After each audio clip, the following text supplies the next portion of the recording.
Oh, it's a little bit chilly today. Tip number one, every photographer should have a beanie. That's not what we're talking about. G'day everyone, thanks for joining me. Today I want to talk about what you should do, the last thing you should do when you're at a shoot. And this is especially for beginners, for learners. You'll find this very, very helpful. And that is to leave your camera on the most friendly setting. The most friendly setting is auto. Now, I'm not saying shoot in auto at all. I'm saying leave your camera in auto when you finish your shoot. Why, Ralph? That seems like a strange thing to do. Can you please elaborate? Well, I'm glad you asked.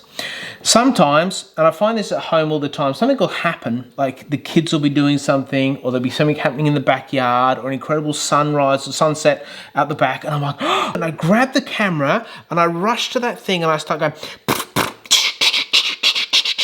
and start making all the magic happen, only to realize that the settings are rubbish.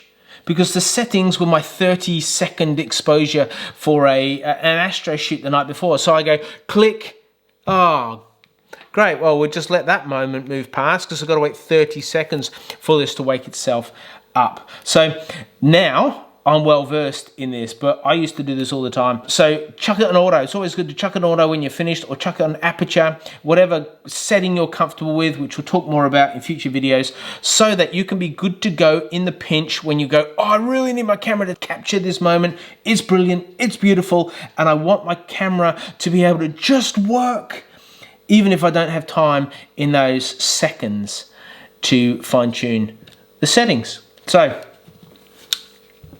you heard it here, peeps. Go auto. Just for that. You should learn to shoot in manual. But, as I said, we'll get to that. Thanks for listening. Have a great week. See you in the next video. Bye.